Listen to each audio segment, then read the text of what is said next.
Hello, my name is Jacob Monk. Welcome to this short video about the European Union or the Third Rome. Well, I'm living here in Copenhagen and Denmark is a part of EU and of the European Union. So we are the part of the world that has to choose between being dominated by the big powers from east or from west. Well, since Second World War, we have been dominated by USA. Most European countries, and actually the whole European Union, is some kind of colonies of USA. And that is very bad, and that brings us in high danger for being a part of a Third World War that we really don't want to be a part of, because this conflict is a conflict between the American leadership and the leadership of Russia and China on the other side. Well, I certainly hope this will not turn out to be the start of a World War number 3.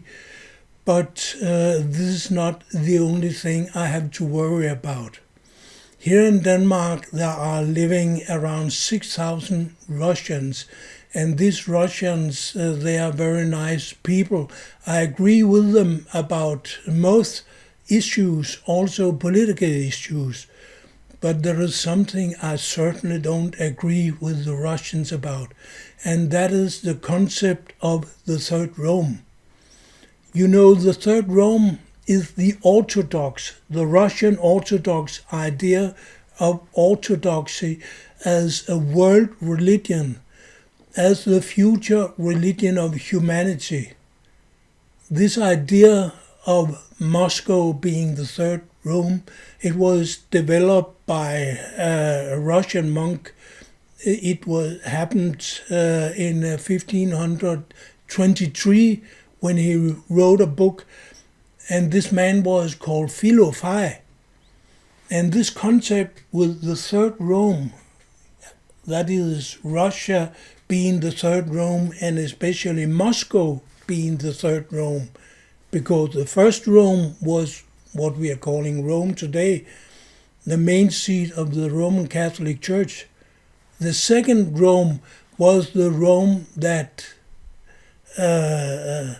Emperor Constantine made Constantinople. Now it's called Istanbul, since it was conquered 1453 by the Islamic Osmanic Empire. But this was the second Rome. And the Orthodox in Moscow, they think that Moscow is the Third Rome. Real Christianity is only existing in Russia. This is the basic idea. Well, let's take a critical view of the Russian religion. Is it real Christianity? Well, I'm not quite sure, because, already from year 325, the Christian church turned against what is called Arianism, this idea that Jesus was on a lower level than God the Father. The Muslims, they believe that Jesus was just a normal human being like you and me. He was a holy man. Okay, this is called Arianism, and this idea was rejected by the Christian church.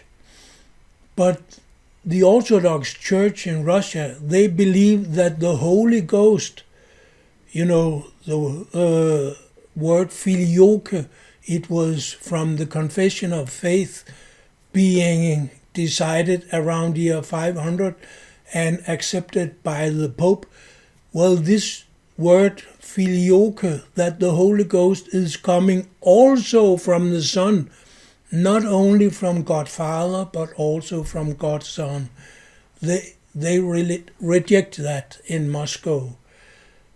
And when the Holy Ghost is not coming from the Son, that is the same as to say that normal human beings like you and me, we are not able to spread the Spirit of God, because we are not better than Jesus, of course not. And when He is not the root of the Holy Ghost, then you and I, we are certainly not roots of the Holy Ghost. We are not able to have the visions, the inspiration, and the free will that is connected to the Spirit we have and also to the Holy Ghost. That is why the Orthodox religion is only a religion for very authoritarian-minded people. In the old days, they said Orthodoxy is a religion for slaves, but Latin religion is a religion for free men. I would say that is the truth also today. The Orthodox religion, it has the idea that the whole world, the whole Christian world, should be run from Moscow. The leader of the Christian world should be the leader of the Orthodox Church in Russia. He's called Kirill. And this man is in the tradition of orthodoxy. At the moment, he's not friends with many people. Around half of his followers has rejected his leadership. They are living in Ukraine, and in Ukraine they want to have an independent version of the Orthodox Church. Kirill, he don't like that. He want to control the Orthodox, and he want the Catholics in Rome and in the whole world to be Orthodox too.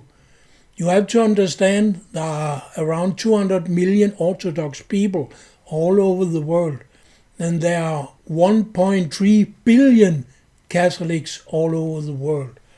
So the Roman Catholic Church is the global church based on the Old Testament that Jesus used himself. And in the New Testament, you can read everything about when Jesus, he started up the church that was under leadership of the first pope called Saint Peter, buried under the St. Peter's Church in Rome. Well, the Orthodox, they prefer anarchy. They want to decide themselves. They don't have any pope, they don't have any leader, they don't have any common confession of faith, they don't have any theology. Well, I'm sorry to say they don't even have morals. Kirill, he thinks that Russia is the only Christian country in the world today. I've even heard Vladimir Putin saying the same, that Christianity has gone in Europe and in USA, but it persists, it still exists in Russia. Well, let's take a few facts to have a critical view of this statement. There are no places in the Christian world where they have more abortions than in Russia. There are no places in the Christian world where there are more divorces than in Russia. In Russia, you can get married several times, also with the acceptance of the priest, because they say, well, you have a civil marriage, now we give you a religious marriage, and that is no problem. In Russia, they don't accept the baptism of the Roman Catholic and the Protestant churches. Therefore, if someone wants to convert to Russian religion, they have to be re-baptized. And this is a huge sin according to New Testament and the sayings of Jesus. You can only be baptized once, not several times. Well, there are many reasons to say that Christianity in Russia is not in a much better condition than in Germany, USA, Italy, France, and many other countries. You also have to remember that around 14% of the population in Russia, they are unemployed. That means that the leadership, the Orthodox leadership of Russia, they are not very effective by protecting the human rights of the Russian population. So this is pure nonsense when you say that Russia is the only Christian country in the world. There is a huge repression in Russia. It's only partly legal to be Catholic. The Pope is not allowed to travel to Russia, although he has been to Bulgaria, to Greece, to Romania, even to many Muslim countries the Pope has been. But he is not allowed to travel to Russia. They don't have real religious freedom in Russia. You have to understand that. And freedom is a part of Christianity. The way you get freedom is by using Christianity as the foundational religion of your country. If you don't want freedom, well, take Islamism or take Orthodoxy. That will lead you to an authoritarian state. But if you want to have a free society, you need to make this society based on Christianity, mostly on Roman Catholic Christianity. That is what you can see all over the world. Well, let me make a few comments about the road to the current status. You know, at the moment, 2018, we have a very, very strong Cold War between East and West, between Russia and USA.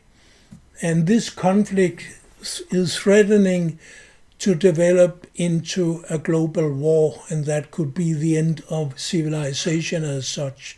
So I don't hope it will go that way, but there is a risk, and we have to remember that the Russian Church is the reason why Russia has been isolated from Western Europe for more than 1,000 years. Because of the Russian Church in Russia, they have another alphabet, another language, another theology, another understanding of history, another way of practicing science, and so on and so forth, than we have in the Western world. The Russian Orthodox Church, they hate the Pope. That's why he's not allowed to travel to Russia. Although there are a few Catholics living legally in Moscow, I know that. It's a small percentage, even less than we have here in Protestant Denmark, where I am living. But when we take the roots of this history, we have to go back to the Crusades. The first crusade, 1095, after Christ was born, it went to Jerusalem, and it was initiated because of the Byzantines. They asked the Pope to help because most of the Byzantine areas, they had been conquered by the the Islamic empire called the Ottomans. Therefore, the first crusade went against Jerusalem to liberate Jerusalem that had been conquered by the Muslims. And unfortunately, still today, Jerusalem is partly conquered by the Muslims, and most of the Middle East is conquered by the Muslims. Not because that Islamism has spread because of conversion. There is only one country in the world that has been Islamic because of peaceful conversion, and this is Indonesia. All other countries, Islamic countries in the world, has been Islamic after war, after being conquered by the Muslims, and after the Christian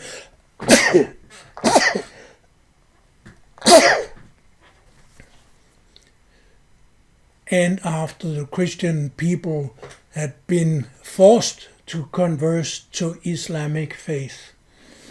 Well, the first crusade was a success, but the following crusades were not very successful. But we have to be very happy because of the Crusades. Because of the Crusades, they weakened the Osmanic Islamic Empire. And this was the reason that the Ottomans were not able to conquer whole Europe. Remember, in 1453, they conquered Constantinople, that was changed to be called Istanbul as it is today. The reason why they conquered Constantinople was that the Byzantines, they didn't want to unite with the church in the West. The Russian church didn't want to unite with the church of the Pope. They preferred to be united with the Muslims. And when you go back to Alexander Nevsky in 1242, there was the Battle of the Ice. You can see a very famous Eisenstein film about this battle. This was Alexander Nevsky. He was an Orthodox emperor being employed by the Muslims. He had a Muslim employer. He was under the Muslim Empire, running most of what is called Russia today. And this man, Alexander Nevsky, he fought against the Christian crusaders that tried to go through Russia to Jerusalem, to liberate Jerusalem. Exactly what the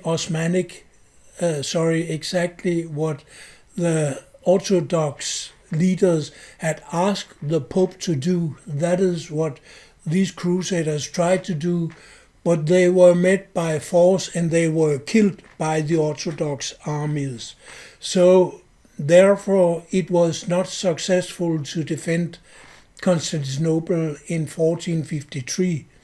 And after that, well, the Patriarch in Constantinople, he had a very, very reduced number of followers. I believe that around 1400 he maybe had millions of followers. Today, 2018, maybe there are, let's say, 10,000 Christians in whole Turkey, and they are under the leadership of the Patriarch, the Orthodox Patriarch in Turkey. So his number of followers has been heavily reduced. And that is the reason that the Orthodox in Russia, they say, well, now we constitute the leadership of the church. The Pope of Rome is a traitor because he believes in filioque.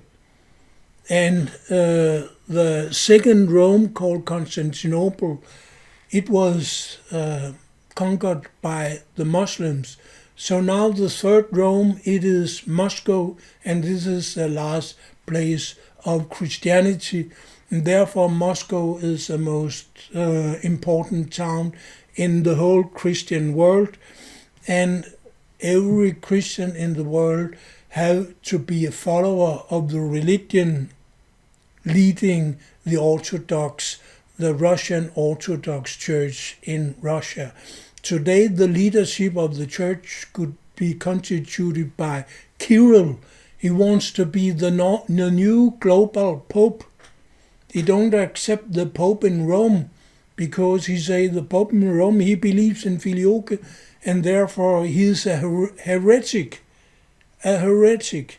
Well, you have to remember that the Orthodox left the Christian church around 785.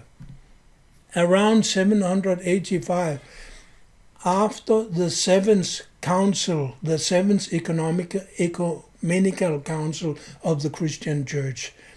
That's why you call the Orthodox Church the Seven Council Church. So they haven't been a part of the global church since the 7th century. And therefore today they are divided up in many fractions, many sects, many kind of diverse religions fighting against each other. They don't have any leadership. They are only run by the state in the countries where they have the majority. And that is Russia, Greece, Bulgaria, Romania, and a few other countries. Well, the last time the Osmanic Empire tried to conquer Europe was in 1683. There the Muslims tried to conquer Vienna, and if they had conquered Vienna, then whole Europe would probably have been Islamic. After Vienna, they would have taken Rome. This is still today the main goal of the Islamic fanatics. We have documents, you can see them on the internet, made by ISIL in Syria and Iraq. You know, this fanatic fundamentalist Islamic group, they say our goal is to liberate Rome. Rome is the main city of the Western world, and therefore they want to turn Rome into an Islamic colony, exactly like they did in Constantinople. And if they turn Rome into an Islamic colony, like they did in Constantinople 1453, then the life of Christians in Europe will be as dhimmis. You will have to choose between being killed, being a slave, or being a dhimmi. If you want to live, you have to be a dhimmi. A dhimmi is a person who tried to be a Christian but hide it from his surroundings. The churches in Istanbul, they are hidden between large walls. You're not allowed to show that you are a Christian. The Islamic leadership in Turkey is very much anti-Christian. Well, they in some way accept the Orthodox Patriarch in Istanbul, because they know that Orthodoxy is the key to the Orthodox world, that is the surroundings of Turkey, and they want to cooperate with the Orthodox countries. But in the end, they want to conquer all of us. So we have to choose in Europe. We can be Islamic, we can be Orthodox, or we can be Americanized. All three choices are very bad. At the moment we are Americanized. Americans want to have an atomic weapon placed in their many bases in Europe. They want to use Europe as a starting point for the Third World War. They hope the Third World War, like the Second World War, will destroy Europe. And after that, the Americans can come and take over. So the small seeds of independence we have in Europe today, they will disappear finally. But probably after the Third World War, all of us will be dead. If we are not dead because of the Third World War, maybe we will have to choose sometime between being an American colony, being an Orthodox colony with Kirill from Moscow as our new Pope, or being Islamic. Well, actually, I hope that Europe can be an independent part of the world. But the conditions we need to have to be independent is a united Europe. A united Europe where we can defend our own rights, our own religion, our own constitutions, and our own way of thinking. We don't want to be American colony. We don't want to be a Russian colony, and we certainly don't want to be Islamic. That is the hope I have, not for myself because I'm an old man, but for my children and my grandchildren, and for you also. Thank you for listening.